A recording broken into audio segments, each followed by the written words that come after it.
자, 하나님의 성품으로 인사하겠습니다. God is good all the time. 아멘. 자, 여러분, 이 고백이 자꾸 이루어지기를 기도합니다. 자, 오늘은요, 이 관계의 정체성에 대한 말씀을 나누는데, 우리가 이번에 전체적으로 성령님이 세우시는 그 교회가 바로 나다.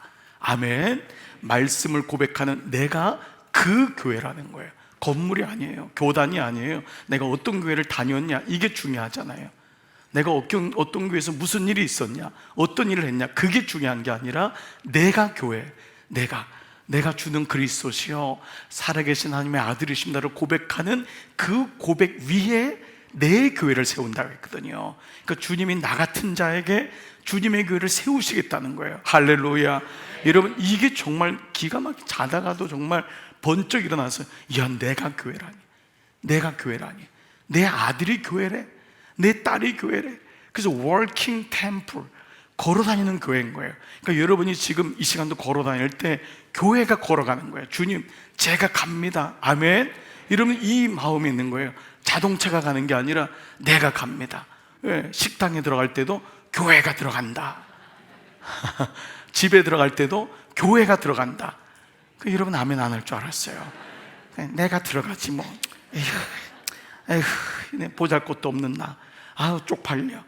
여러분, 이겁니까 여러분? 근데 그 내가 교회가 아니잖아요. 주님이 나를 교회라고 하셨는데, 주님이 나를 왕같은 제사장이라고 했는데, 정말 이게 놀라운 거 아니에요?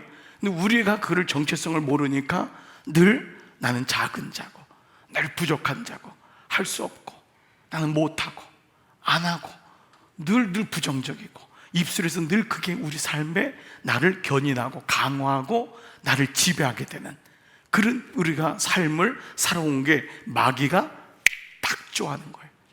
마귀가 딱 좋아하는 인생을 우리도 모르게 살아온 거예요, 평생을. 근데 어떤 분은 예수를 믿는데 보니까 당당한 거예요. 야, 뽐나게 믿는 거예요. 너무너무 기쁘게 믿는 거예요. 감사함으로 믿는 거예요. 사역을 해도 그 사람이 가면은 사역이 딱 정리가 돼요.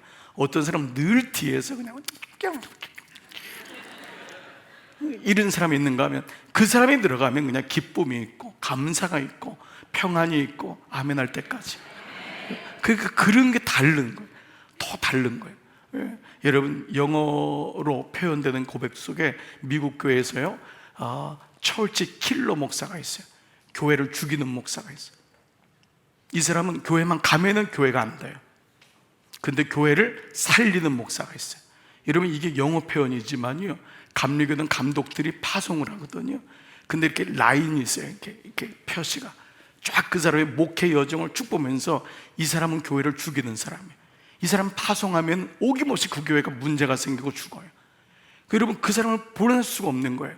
만약에 여러분, 이게 표현이 있어 목사로 표현해서 그렇지만, 여러분, 우리도 그럴 수 있어요. 이 사람이 그 사역에 보내면 이 사역이 안 돼. 그러면 어떻게 해요, 그 사람을? 근데 이 사람을 보내고 싶은데 이 사람을 한 군데밖에 못 보내잖아요.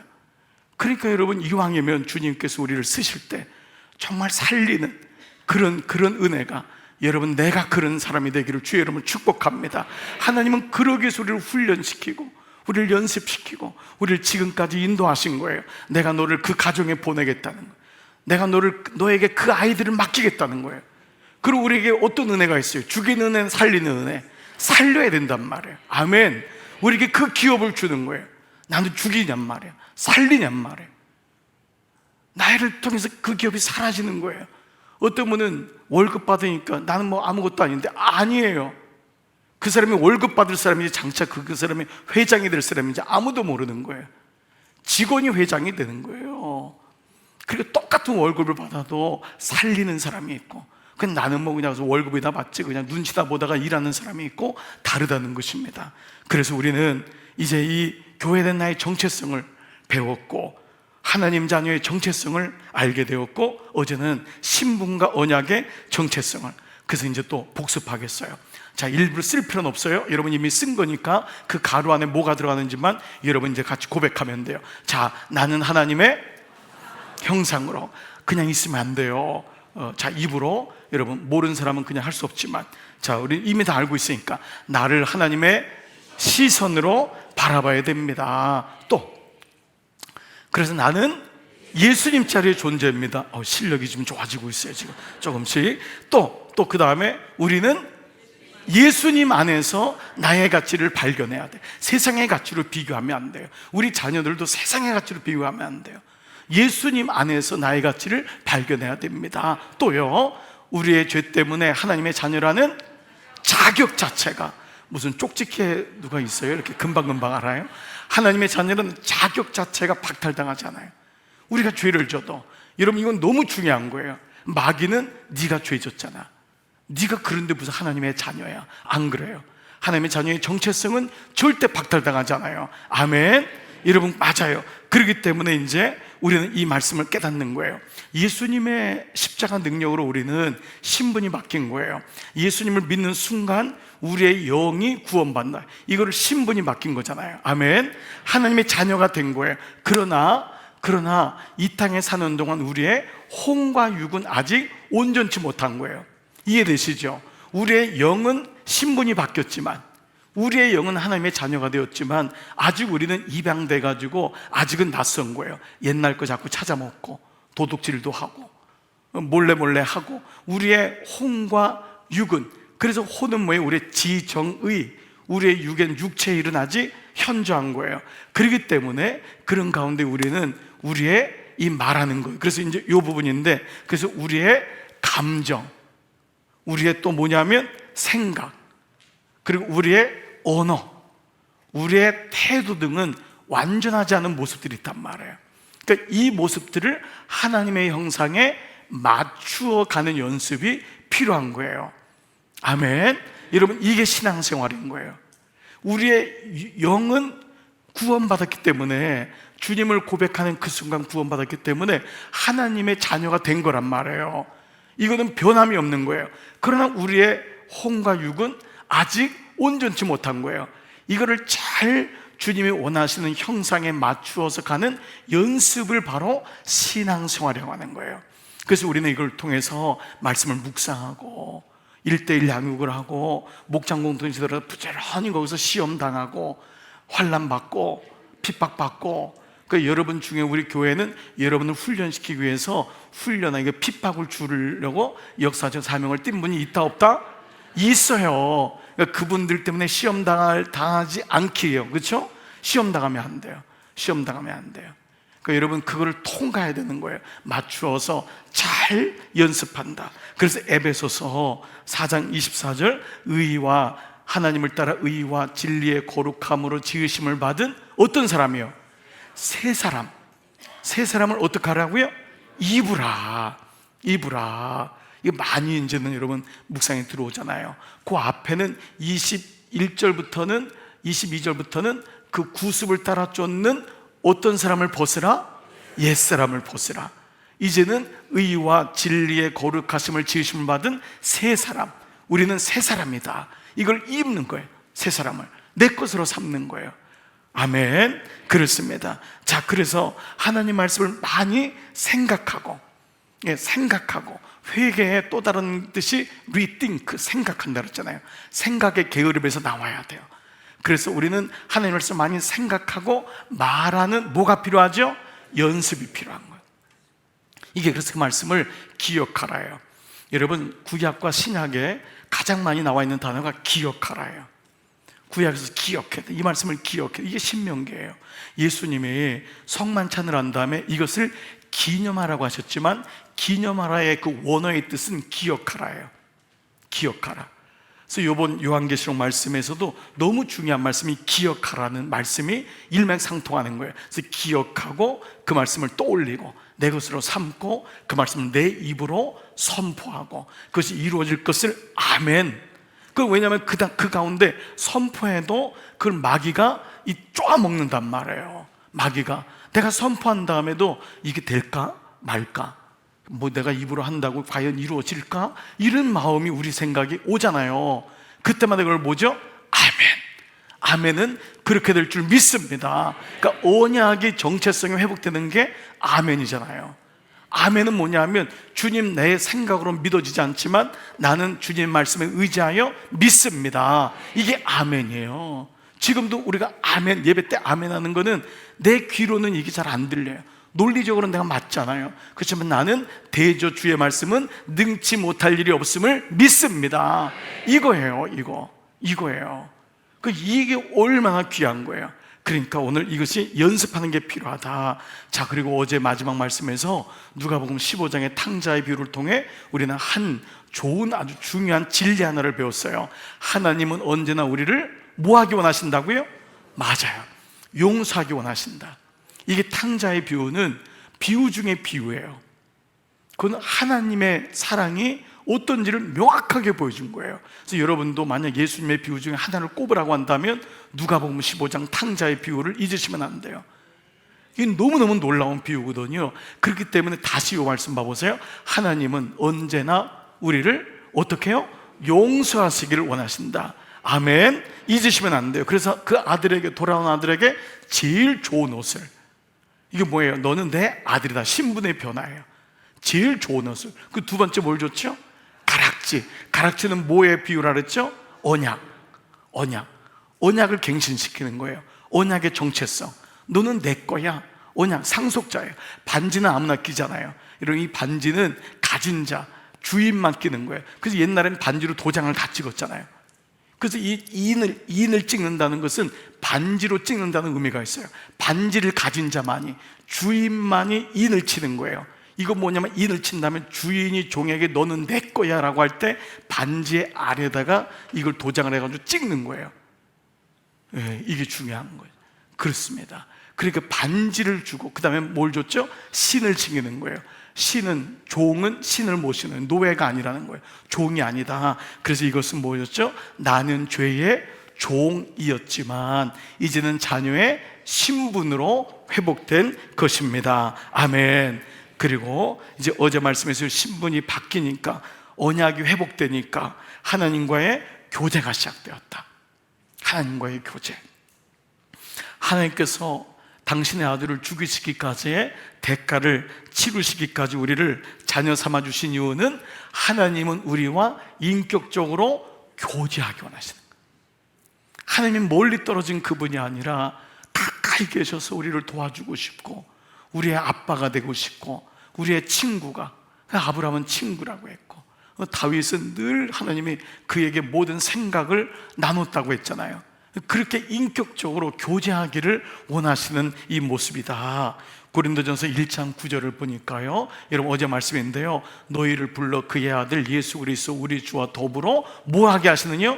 교제하게 하시는, 이게 하나님이에요. 우리를 불러서 예수님과 우리를 주와 더불어 교제하게 하시는 하나님은 미쁘시다라는 거예요. 하나님이 우리를 부르신 이유가 우리를 멀리 두고 그냥 사용만 하고, 이게 하나님이 아니에요.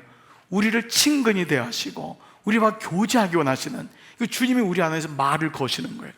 그래서 모든 얘기를 우리는 다 주님과 할 수 있다라는 것입니다. 그래서 오늘은요, 무엇보다 이 자녀가 되었다는 것은 이제 관계가 회복되었다. 그래서 오늘은 네 번째 말씀으로 관계의 정체성에 대한 말씀을 나누려고 합니다. 관계의 정체성은 우리가 어떻게 아버지와의 관계가 되었는가. 여러분 로마서 8장 15절, 8장이 로마서가 성경 중에 성경이잖아요. 그 로마서에서 가장 중요한 게 로마서 8장이에요. 그 8장에서 가장 중요한 게 15절이에요 15절 이해되시죠? 15절에 그 8장 15절이 뭐냐 하면 오늘 이 정체성에 대한 말씀이에요. 너희는 다시 무서워하는 하나님과 종의 관계로 살아가는 그리스도인이 많다는 거예요. 그것이 아니라 그런 종의 영을 받지 아니하고 양자예요. 너는 이제 아들로 입양된 거예요. 원래 우리는 아들이었는데 집을 떠났잖아요. 근데 주님이 다시 우리를 부르신 거예요. 그래서 어답트란 말을 쓰는 거예요. 우리를 다시 주님의 양자의 영, sonship, 아들의 영이라 그러거든요. 양자의 영어로는 sonship, 아들의 권리, 예, ownership, 리더십인데 sonship이라고 써요. S-O-N, 아들의 ship, 배를 탔단 말이에요. 아들이 배 안에 있어요. 아들의 권세의 영을 받았으므로 우리가 하나님을 어떻게 부른다고요? 아빠라고 부르는 거예요. 아빠. 그만큼 어떻게 된 거죠? 가까워진 거예요. 아멘. 여러분 이게 놀라운 거예요. 자, 그런데 이 말씀이 초창기 우리나라가 1910년도에 이 아빠 아버지라는 말이 적혔을 때 너무도 많은 사람들이 이 말씀에 대해서, 지금도 여러분 어렵잖아요. 왜냐하면 여러분 지금은 그래도 여러분 중에 아버지하고 좋은 관계가 있었던 분들이 있었지만은 대부분의 분들은 사실 한국의 아버지상은 어떻습니까? 경직돼 있고 좀 무섭고 좀 그렇지 않나요? 그렇죠. 집에 나가면 안 들어오고 소리 꽥꽥 지르고 우리 집만 그랬어요. 여러분 어땠어요? 여러분들 아빠 이러고 사셨어요? 요즘 우리 애들이 정말 천국이에요. 정말 우리 아빠들이 너무 이제 많이 배우고, 야, 우리 내 아빠처럼 하면 안 되겠구나 라는 걸 아니까 인격적으로 아이들한테 가서도 얘기하고, 얼마나 그게 저도 정말 이 애들하고 가면, 요즘 식당 가면은요, 이 웨이트리스가 딱 종업원들이 아이들 눈에 맞춰가지고 딱 이렇게 앉아가지고요, 뭐 먹을래? 이렇게 물어봐요. 옛날 같으면 어떡하죠? 그냥 아무거나 먹어. 애들한테 그거 물어보지도 않았잖아요. 그 애들이 또 메뉴 가지고, 난 아이스크림, 얘는 뭐, 그 다 적어요. 옛날 같았으면 한 대 맞아야 돼. 그런데 요즘은 얼마나 인격적으로 그걸 하나하나 다 합니까? 그게 아빠라는 단어가 우리한테 들어온 지 얼마 안 됐어요. 그러니까 이 아빠라는 단어가 너무 어색한 거였어요. 그런데 오늘 주님께서 뭐라고 하냐면, 이미 그분이 멀리 있는 아빠가 아니라, 그분이 너의 아버지가 아니라, 어떤 분은 아버님 그러잖아요. 너의 아빠다. 아멘. 여러분, 이것을 가르쳐서 이제 오늘 하나의 명제를 좀 말씀드리고 싶은데, 요걸 가르쳐서 뭐라고 하냐면 친밀감이라는 단어를 써요. 저를 보세요. 저쪽에도 앞에 보시고, 누가 들어왔을 때는 그 사람 보지 마세요. 늘 이렇게 앞에 보는 거예요. 그쪽 동네에. 자, 모르는 단어를 뭐라 그러죠? 친밀감이라는, 친밀감. 이 단어가 너무 중요한 고백이에요. 여러분에게 한번 여쭤볼게요. 여러분은 가장 친밀한 분이 누구세요? 한번 솔직히 부부 사이세요? 자녀와의 관계세요? 그 친밀감이라는 단어를 여러분은 어느 정도 알고 계세요? 근데 이 친밀감은 인간 사이에 나온 단어가 아니에요. 인간은 친밀한다고 생각하지만 여러분 속지 마시고, 원수가 돼요. 사람은 한계가 있어요. 사람은 아무리 자녀하고, 아무리 내가 지금 사위하고 며느리하고 내가 부부끼리 좀 알콩달콩하는 것 같아도요, 그 사이에 이익이 들어오거나 나하고 뜻이 안 맞으면 어느 순간 여러분 그거 벌어져요. 저는 목회하면서 너무 많이 봤어요. 그래서 이 친밀감은 인간의 단어가 아니에요. 이 친밀감은 오직 하나님 주시는 단어예요. 그래서 로마서 8장 15절에 그 말씀이 너희가 하나님을 아빠, 아버지라고 부르짖느니라, 그 말씀이에요. 그러니까 여기서부터 나온 게 바로 친밀감이라는 단어예요. 그래서 오늘 이 명제 하나를 말한다면 이거예요. 나와 하나님 아버지는 뭐죠? 친밀합니다. 친밀합니다. 나와 하나님 아버지는 친밀합니다. 나와 그 사람은 친밀합니다는 나중이에요. 이게 먼저 돼야 돼요. 이게 하나님의 친밀이 돼야지 그 다음에 나와 아들과의 관계는, 딸과의 관계는 친밀합니다. 나와 아내와의 관계는 친밀합니다. 나와 교회의 관계는 친밀합니다가 여기서부터 시작됨을 여러분들 오늘 말씀을 통해서 분명히 정체성을 가지시기를 축복합니다. 그러니까 모든 정체성은 하나님 말씀에서부터 나오는 거예요. 하나님으로부터 나온 것이 내게 하나님의 형상, 내게 아버지, 엄마의 형상이 있는 것이 아니라 하나님의 형상이 있는 거예요. 하나님의 것으로부터 말씀이 풀려져야지만이 그 말씀이 사람의 관계에서 적용되는 줄 믿습니다. 그러니까 우리 안에서 보면 안 돼요. 하나님 말씀에서 그 소스를 찾아서 영원히 변질하지 않고 영원히 불변하고 영원한 진리, 이 말씀에서 그 명제를 찾아서 이 말씀에서 그걸 찾은 다음에 내 삶에서 적용하는 것, 이게 너무 중요한 순서라는 것입니다.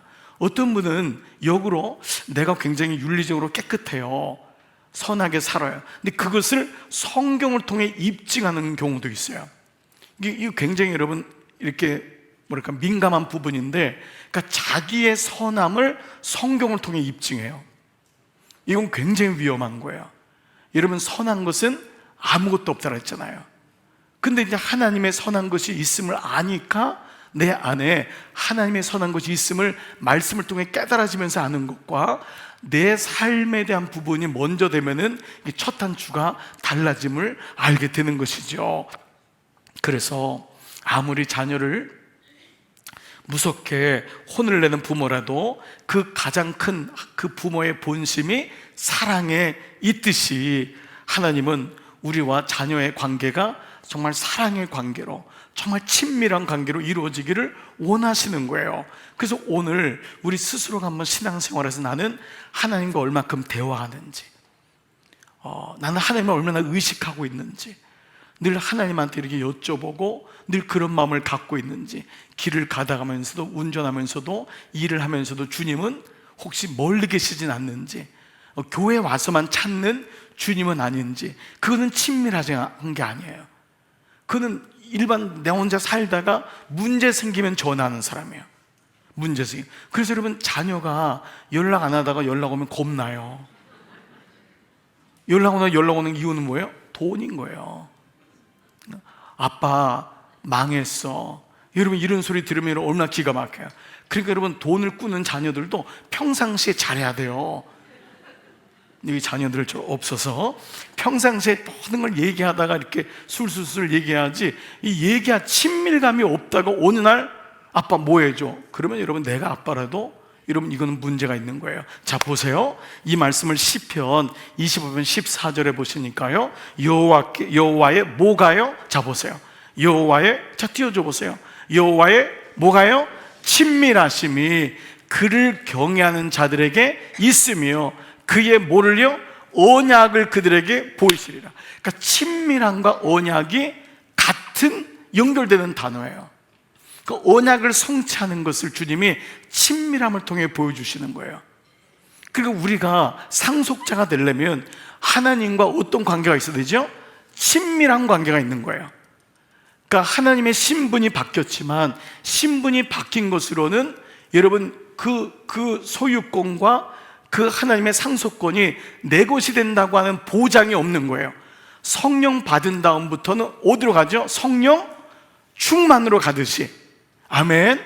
보세요. 성령 받은 것으로 만족하면 안 되잖아요. 성령이 충만함으로 가듯이 주님을 아는 것에서 멈추지 말고 주님과의 친밀한 관계가 가야지만이 그 다음에 언약이 오는 거예요. 이거는요, 부모와 자녀와의 관계를 보면 정확히 알 수 있어요. 여러분이 누구에게 여러분이 그 장자권을 줄 것 같으세요? 여러분이 누구에게 소유권을 줄 것 같으세요? 친밀한 사람이에요. 큰아들이 아니에요. 먼저 된 사람이 아니에요. 먼저 된 사람이 여러분, 아무리 뭐 자기가 큰아들이라 해도 지 맘대로 살면 국물도 없어요. 그런 노습 아시죠 여러분? 국물도 없다. 그러니까 오늘 이 친밀하심이 우리 삶에서 너무 중요한 거예요. 적용 질문을 나에게 해봐야 돼요. 나는 주님과 친밀한가? 그러면 여기다 동그라미를 이렇게 한번 가로를 한번 쳐볼게요. 자, 여호와의 친밀하심이 그를 경외하는 누구에게? 나에게, 찬영이에게 여호와의 친밀하심이 그를 경외하는 나에게 있으며 그의 언약을 누구에게 보이신다고요? 나에게 보이시는 거예요. 아멘. 친밀할 때 그분의 마음을 읽을 수가 있어요. 그분하고 가까워야 돼요. 할렐루야. 여러분, 정말 놀랍지 않습니까? 여러분, 그분은 엄청난 분이에요. 그분하고 가까우면 모든 걸 알 수 있는 거예요. 여러분, 그분께 물어보세요. 그분하고 가까이 하세요. 주님, 저 지혜가 필요해요. 저 어떻게 하면 좋죠? 우리 기업에, 우리 직장의 다음 스텝은 어떻게 하면 좋아요? 늘 그분하고, 지금 위기가 왔어요. 우리 아이가 어떻게 하면 좋죠? 계속해서 늘 물어보는 거예요. 늘 주님 앞에. 이것이 친밀함심이 그를 경외하는 나에게 있으며 그의 언약을 나에게 보이시는 줄 믿습니다. 오늘 본문은 12해를 혈루증으로 고통받던 여인이 예수님께 나왔던 장면이에요. 이 말씀 모르는 분 아무도 없지요. 당시 예수님은 야이로의 딸, 회당장의 딸을 고치러 가는 중이었는데 혈루증 여인이 너무 사람이 많으니까 예수님 앞에 나올 수가 없는 거예요. 그래서 어떻게 했죠? 틈을 비집고 들어가서 예수님의 옷자락에 손을 댑니다. 근데 놀랍게도 그 자리에서 혈루증의 근원이 마르는 것을 기적을 경험했어요. 자, 이것이 27절 28절이에요. 같이 읽어볼게요. 시작. 예수의 소문을 듣고 무리 가운데 끼어 뒤로 와서 그의 옷에 손을 대니 이는 내가 그의 옷에만 손을 대어도 구원을 받으리라 생각함일러라. 자, 우리가 일반적으로 많이 보았던 문장이기 때문에, 말씀이기 때문에 그냥 지나가는데, 사실 여기는 옷이라는 단어가 굉장히 묵상에 중요한 단어예요. 먼저는 여러분이 혈루증 걸린 여인이 왜 이렇게 문제가 되냐면은, 혈루증 걸린 여인은 신명기에서 뭐죠? 부정한 자라고 이미 율법으로 규정된 자예요. 그러니까 율법으로 규정된 자이기 때문에 어느 정도의 거리를 두고 있어야 돼요. 그리고 혈루증 걸린 여인도 문둥병하고 똑같이 나는 혈루증 걸렸습니다, 이거를 얘기를 해야 된다고요. 그런데 이 사람이 얘기도 안 하고 군중 사이에 들어가서 누군가의 몸에다 손을 대거나 사람 사이에 가까이 가면은 이 사람은 돌에 맞아 죽을 수 있어요. 이 전염병이라고 여겼던 거예요. 그러니까 그 당시의 율법의 규정으로는 부정한 사람이에요. 그래서 누구의 몸에다가 손을 대면은 이 사람은 돌에 맞아 죽을 수 있는 그런 입장이 오늘 이 말씀이에요. 그런데 말씀드렸듯이 이 여인이 그의 옷에, 예수님의 옷에 손을 대니라고 하는 이 부분을 성서학자들은 좀 얘기해요. 뭐냐면 이 말씀이 옷이라고 번역되어 있지 않고 히브리어에는 옷술이라고 하는 단어로 명확하게 지칭되어 있어요. 옷술. 옷술이 뭐냐면 찌짓이라고 하는 히브리 말이에요. 이 찌짓이 뭐냐면, 이런 많이 봤을지 모르는데, 자, 유대인의 한번 복장을 볼게요. 이게 모든 옷 끝에다가 이렇게 우리나라 말하면 단을 다는 거예요. 수술을. 우리나라 한복에 이런 거 있잖아요. 우리나라도 그렇죠. 이거를 모든 이렇게 단마다 달아요. 이 내리는 단이에요. 이걸 수술이라고, 옷술이라고 해, 찌짓이라고 하거든요. 자, 이걸 한번 유대인 한번 복장을 한번 봐볼게요. 자, 유대인의 한번 복장 혹시 나온 거 있어요? 자, 유대인의 복장 보면은 이 밑에다가 찌짓이라고 이제 그림이 준비가 안 된 것 같은데, 이게 찌짓이에요. 복장 밑에 어떤 건지 알겠죠, 여러분? 네, 이 찌짓이 있어요. 자, 근데 이게 민수기 15장 38절 보면은 이스라엘 자손에게 명령하여 대대로 그들의 옷단 귀에 술을, 찌짓을 만들고, 이게 하나님 명령이에요. 이스라엘 백성은 옷에다가 찌짓을 만들고 청색끈을 그 귀에, 술에, 옷술에다가 도하라는 거예요. 아까 청색이 있었죠. 자, 그래서요, 이걸 왜 만드느냐 하면, 이 찌짓은 너희가 보고 여호와의 모든 계명을 어떻게 하라고요? 기억하라는 거예요. 이 찌짓을, 옷을 볼 때 옷에 이렇게 나와 있는 걸 보고 그걸 볼 때마다 계명을 기억하는데, 기억하면서 이제 행하라는 거죠. 그리고 너희를 방종하게 하는, 그 다음에 와보세요, 자신의 마음과 눈의 욕심을 따라 음행하지 않게 하기 위함이라. 그리고 옷에다 다른 거 뭐냐면, 나는 하나님을 믿는 사람입니다 라는 것이 찌짓이에요.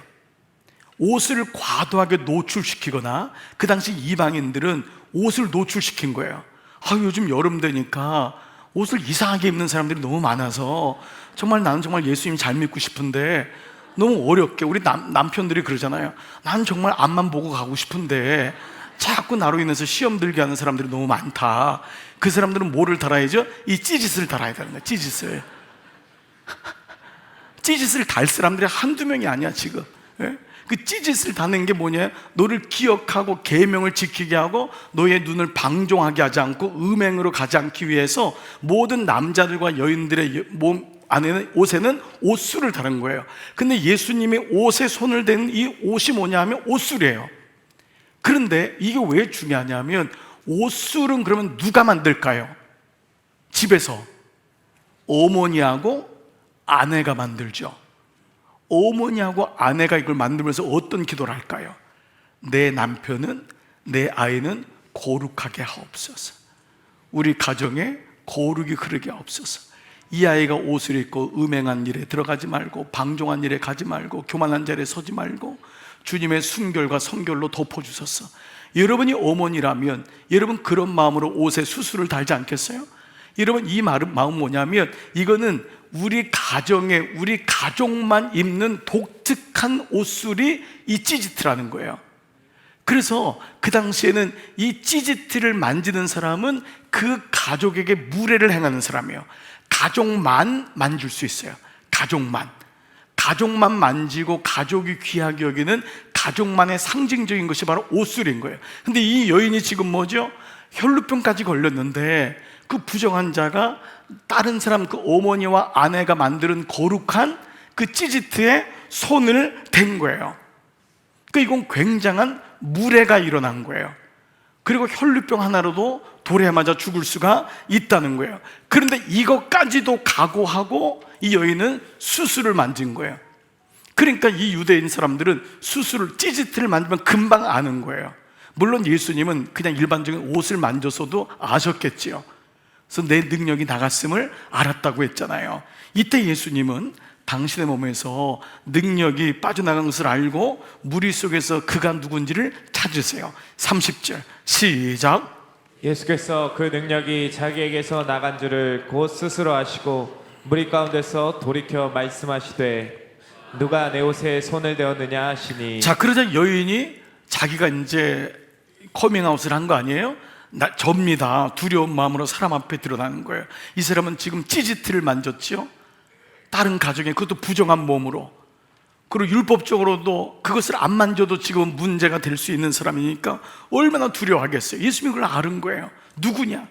라고 하자 놀랍게 오늘 본문이 아닌 누가복음, 똑같은 병행복음인데 병행 말씀인데 누가복음 8장 48절에 어떤 예수님의 선포가 있냐면 예수께서 이르시되 뭐라고요? 따라, 내 믿음이 너를 구원하였으니 평안히 가라 하시더라. 여러분, 여기서 주님이 이 여인을 향해서 뭐라고 하죠? 따라라고 하는 거예요. 따라, 내 따라. 이 말씀이 아까 찌지트랑 연결되어 있는 거예요. 여러분, 이 말씀은 여인의 운명을 바꾼 정말 놀라운 말씀이었던 거예요. 적용 질문해 볼게요. 예수님이 따라라는 음성을 하셨을 때 이 여인이 그걸 들었죠. 이 여인의 마음은 어땠을까요?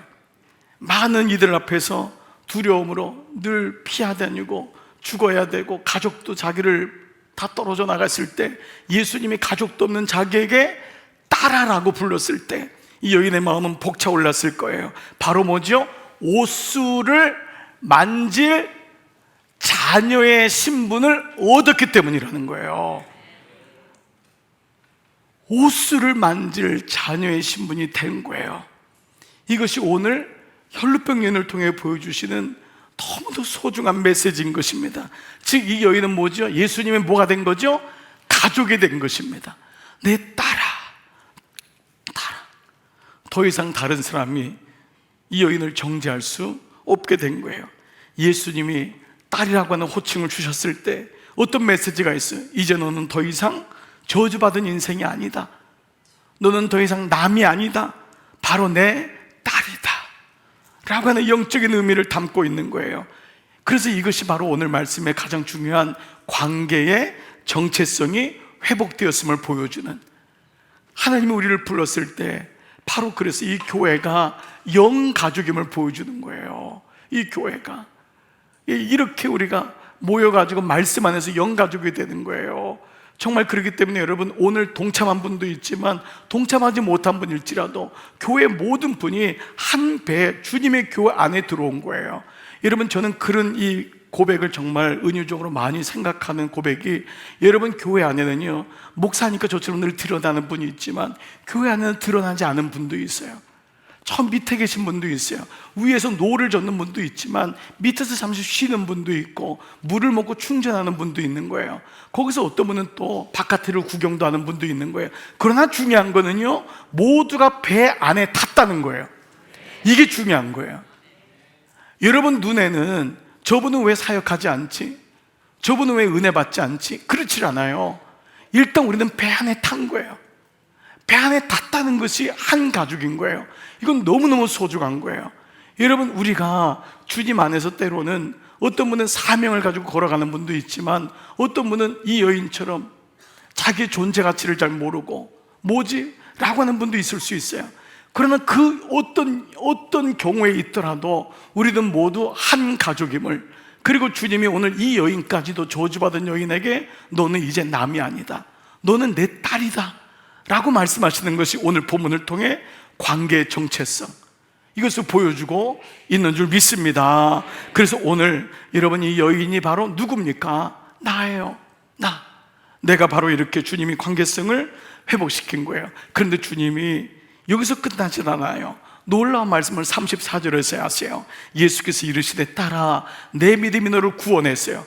관계성이 이제 붙은 거예요. 주님의 딸이 된 거예요. 자녀가 된 거예요. 이걸 구원이라 그러잖아요. 구원했으니 그 다음에 메시지가 두 가지가 있어요. 첫 번째는 평안히 가라, 두 번째는 내 병에서 놓여 건강할지어다. 관계에 대한 축복이 두 가지가 온다는 거예요. 우리의 삶에 관계가 회복됐을 때 하나님은 두 가지의 축복을 주시는데, 첫 번째는 뭐냐면 먼저는 평안히 가라요. 저는 이 메시지가 오늘 그 중간에 말씀 가운데 보니까 이 여자가 많은 의사에게 많은 괴로움을 받았고 가진 것도 다 허배하였을 때 아무 효용이 없고 도리어 더 중하였던 자예요. 12회라는 것은 완전수예요. 12년인지 그가 평생을 알았는지 모르지만은 문자적으로 12년을 알았다고 해도 여러분, 이건 엄청난 시간이에요. 여러분, 12년을 병을 알았다고 생각해 보세요. 병원에 1년만 입원해도요 집 다 날아갑니다. 여러분, 이게 정말 어려운 병이잖아요. 12년 동안 있을 때 얼마나 아픔과 상처가 많았겠어요. 12년 동안 효자가 어디 있어요? 3년의 효자 없다 그러잖아요.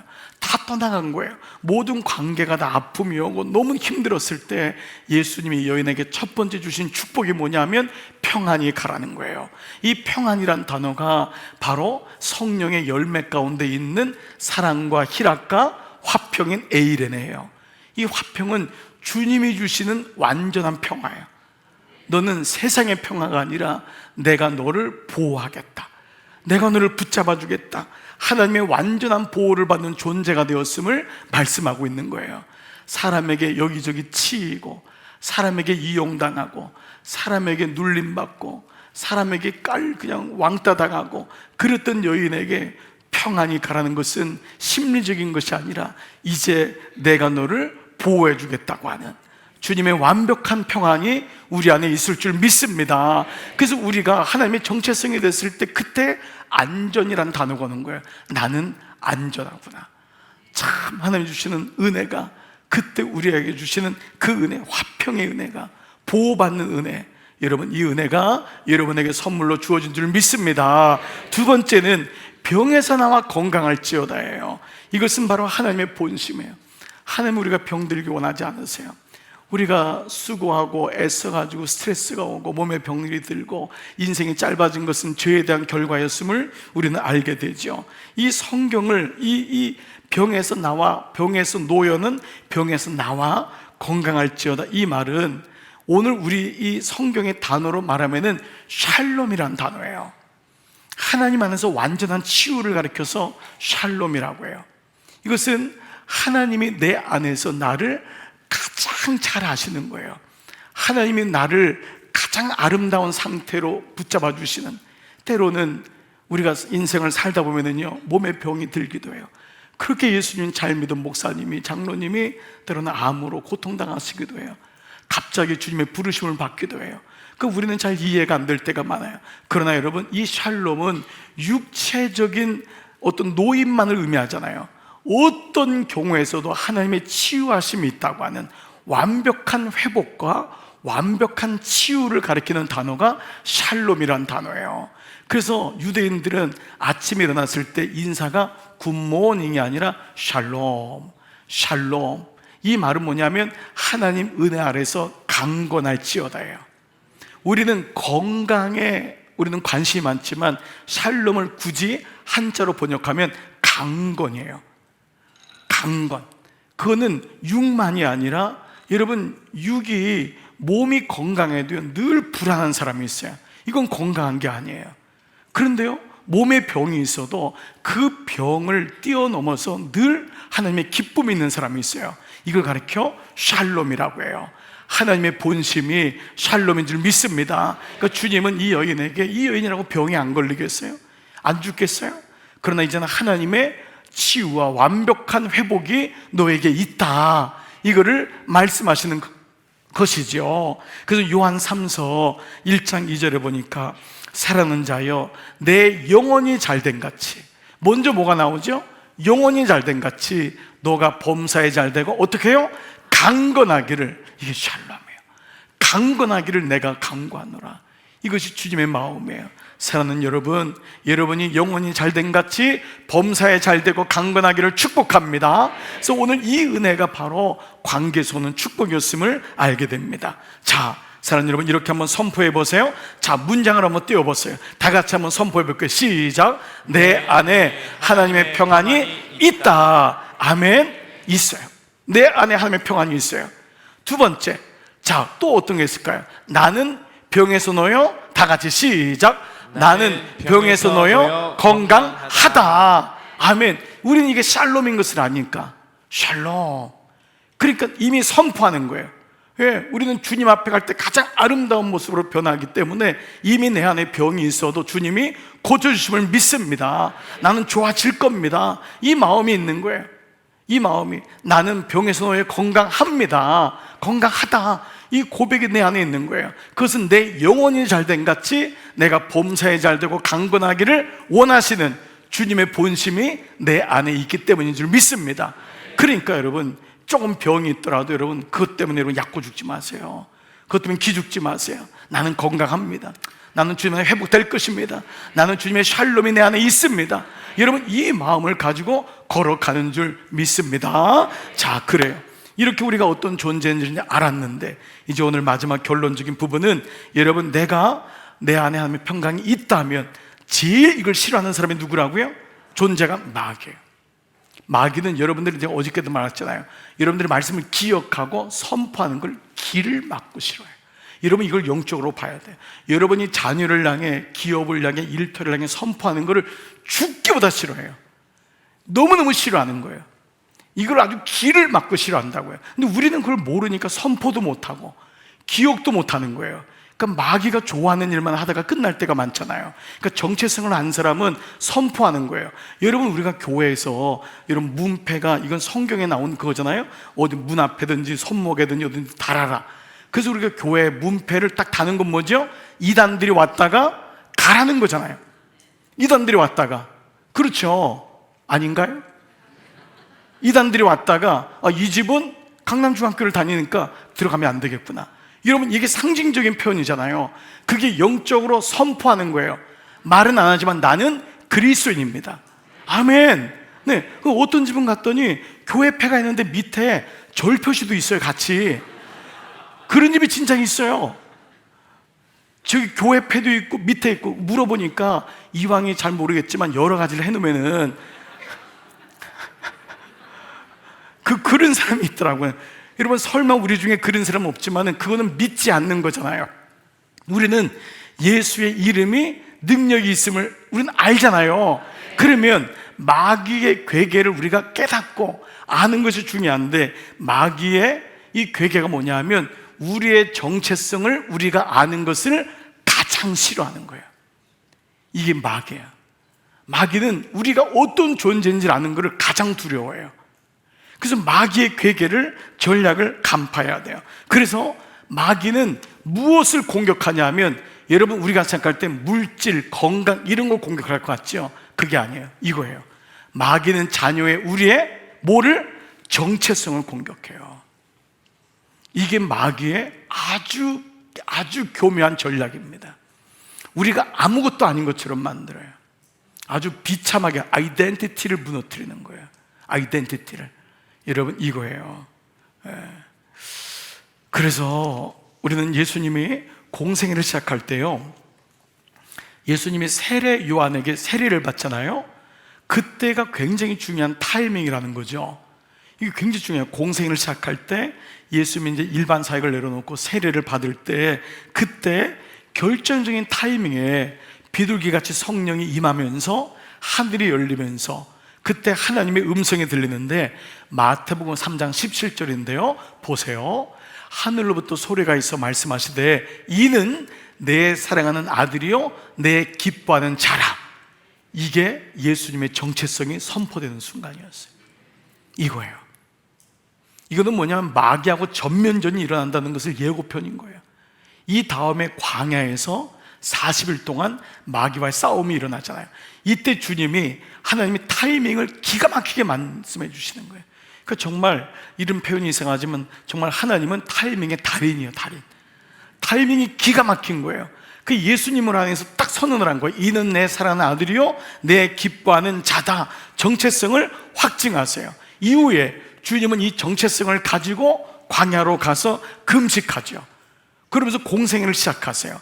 그때 마귀가 공격하는데 우리 마귀가 뭘 공격한다 그랬죠? 자녀의 정체성을 공격한다 그랬죠? 자, 마귀가 공격하는 걸 보세요. 마태복음 4장 3절 시험하는 자가 마귀가 예수께 나와 이르되 너가 만일 하나님의 아들이어다.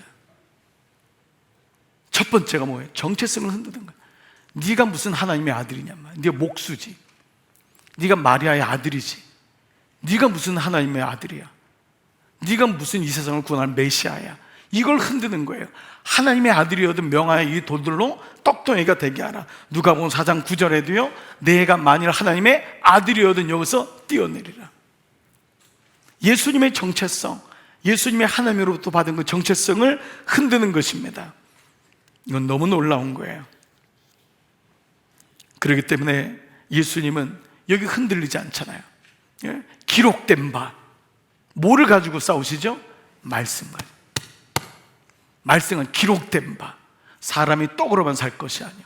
하나님 말씀으로 산다. 그러니까 딱 기록된 거를 가지고 당신의 정체성을 드러내시잖아요. 마귀에게 딴 걸 가지고 얘기할 필요가 없어요. 그러니까 내게 말씀이 없으면 나의 정체성을 드러낼 수가 없는 거예요. 그러니까 말씀을 가지고 정체성을 드러내는 것이야말로 영적으로 마귀가 가장 무서운 거예요. 여러분, 이 말씀의 원리를 깨달아지는 것입니다. 마귀의 공격은 오늘날도 우리에게 똑같이 적용돼요. 문제가 생기면은 너가 이런 상황에서도 하나님의 자녀라고 할 수 있냐? 얼마나 우리에게 네가 그리고도 하나님의 자녀야? 너 봐라. 너도 사실 뒤에서 그런 짓 다 해놓고 네 모습 봐. 네가 하나님의 자녀야? 우리의 정체성을 흔들어요. 때로는 교묘하게 말을 바꿔서 우리를 의심을 심어주기도 하여. 그래, 네가 하나님의 자녀인 건 맞지? 그렇다고 하나님이 너를 사랑한다고 생각하냐? 하나님은 너를 사랑하지 않아. 우리가 그동안 배웠던 이런 진리의 명제들, 단어들을, 문장들을 다 의심시키는 거예요. 너가 지은 것을 봐라. 죄 지은 걸 봐라. 네가 또 돈만 사랑하고 있고 네가 음행하고 있고 근데 무슨 하나님이 너를 사랑하실까? 여러 가지 방법으로 우리를 공격해요. 그동안 믿었던 믿음을 무너뜨려요. 근데 오늘 예수님을 향해서 사용했던 이 마귀의 공격도 오늘 우리에게는 말씀이 있고 우리에게는 정체성이 분명하니까 죄를 지어도 하나님의 자녀의 자격은 박탈당하지 않으니까 그때마다 그 말씀이 기억되니까 우리는 이때 기억할 너무도 중요한 메시지를 또 던지는 거예요. 뭐죠? 하나님의 사랑은 내게서 절대 끊어지지 않는다. 이거예요. 하나님의 사랑은 내게서 절대 끊어지지 않는다. 이걸 말씀을 통해서 붙잡는 거예요. 아멘. 여러분 자녀가 아무리 힘들어서 집을 나가도 난 아버지는 면목이 없어요. 나 시험에 또 떨어졌어요. 너를 향한 나의 사랑은 절대 끊어지질 않아. 이게 하나님을 향한 사랑이에요. 하나님의 사랑은 나에게서 절대로 끊어지지 않는 줄 믿습니다. 로마서 8장 39절 다 같이 한번 크게 시작. 높음이나 깊음이나 다른 어떤 피조물이라도 우리를 우리 주 그리스도 예수 안에 있는 하나님의 사랑에서 끊을 수 없으리라. 할렐루야. 여러분, 이 말씀은 높음이나 깊음이나 다른 어떤 피조물이라도 우리를 우리 주 예수 그리스도 예수 안에 있는 하나님의 사랑에서 끊을 수 없다라는 것입니다. 말씀을 마무리할게요. 자녀가 잘못했다고 해서 부모가 자녀의 자격을 박탈하지 않는다고 말씀을 드렸어요. 아니, 안 해요. 안 해. 그럴 수가 없어요. 우리는 이미 하나님의 사랑받는 자녀이기 때문에 주님이 우리를 칭하셨어요. 의롭다고. 이 정체성에는 전혀 변함이 없는 거예요. 왜냐하면 자녀의 정체성, 주님이 우리를 부른 것은 행위로 부른 것이 아니에요. 우리 그냥 존재로, 우리 그 자체를 주님의 일방적인 은혜의 근거에서 불렀기 때문에 우리의 행위하고 우리의 하나님의 부르심과는 전혀 관계가 없어요. 여러분이 그런 행위 때문에 주님의 일을 할 수 없다고요? 그렇지 않아요. 사도 바울이 행한 걸 보세요. 했던 짓을 보세요. 다윗이 했던 짓을 보세요. 근데 얼마큼 하나님이 귀하게 쓰십니까? 그러니까 그때마다 다윗은 만약에 말씀해 줬으면은 내가 내 친구의 아내를 탐해고 친구를 죽인 놈인데 나 같은 놈이 인간도 아니에요. 그는 마귀의 속임수에 끝났을 거예요. 근데 하나님, 다윗이 그때마다 하나님 앞에 엎드리고 기도할 때마다 하나님은 다시 그에게 자녀의 정체성을 회복시켜 주시고 그를 통해서 예수 그리스도의 계복까지 오는 놀라운 은혜를 주시잖아요. 우리를 향한 하나님의 사랑은 이미 예수님의 십자가 사건에서 이미 확증된 거예요. 여러분이 하나님의 자녀라는 걸 확증할 이유가 없어요. 이미 주님이 확증시킨 줄 믿습니다. 로마서 5장 8절, 우리가 여전히 아직 죄인 되었을 때에 그리스도께서 우리를 위하여 죽으심으로 하나님께서 우리에 대한 자기의 사랑을 확증하셨어요. 도장을 찍었다는 거예요. 이것 때문에 불안해하고 이것 때문에 자꾸 의심하고 내가 자격이 있나 없나 이거 하지 말라는 거예요. 만약 여러분이 지금 여러분의 모습을 볼 때 사랑받는 자녀의 모습이 안 보이는 것 같고 나는 여전히 기쁨이 안 되는 것 같은 그런 마음이 들 때마다 여러분, 그것은 주님의 마음이 아니에요. 그때만 단호하게 거절하세요. 아멘. 이건 주님의 마음이 아니구나. 지은 죄나 연약함이 있다면 빨리 하나님 앞에 회개하고 돌이키면 돼요. 그 다음에는 나는 여전히 하나님의 사랑받는 자녀야. 나는 하나님이 세우셨어. 나는 하나님이 지금까지 인도하셨어 라고 하는 고백이에요. 우리가 다시요, 우리는 사랑받을 만한 행동을 해서 자녀가 된 것이 아니라 자녀이기 때문에 사랑받을 만한 모습으로 변화되어 가는 거예요. 이 말씀을 기억하셔야 돼요. 자녀이기 때문에 나는 사랑받을 모습으로 변화되어 가는 거예요. 내가 사랑받을 만한 행동을 해서 자녀가 된 게 아니에요. 이미 자녀이기 때문에 그 기쁨과 감사 때문에 사랑받을 만한 모습으로 하나님 안에서 변화되어 가는 내 모습을 보는 거예요. 그렇기 때문에 우리는 늘 주의 말씀을 기억하고 선포하고 아멘함으로 오늘 마지막에 이 말씀을 선포한다면 나는 하나님의 사랑하는 아들이요 또 딸이요 기뻐하는 자다. 예수님에게 하나님이 주셨던 이 선언이 나의 선이 되는 거예요. 다 같이 한번 읽어볼게요. 시작. 나는 하나님의 사랑하는 아들이요 기뻐하는 자다. 아멘. 여러분, 이 고백이 우리를 인생을 끌고 가고 견인하는 줄 믿습니다. 여러분의 인생 속에 너무도 놀라운 하나님의 형상이 여러분 움직이고 있습니다. 우리는 대단한 사람입니다. 우리는 위대한 하나님의 자녀입니다. 여러분, 이 일을 통해서 우리의 정체성이 회복될 때마다 여러분 이 말씀을 믿음으로 선포하고 고백하고 아멘으로 화답하시는 여러분 모두 되시기를 주의 이름으로 축복합니다. 아멘.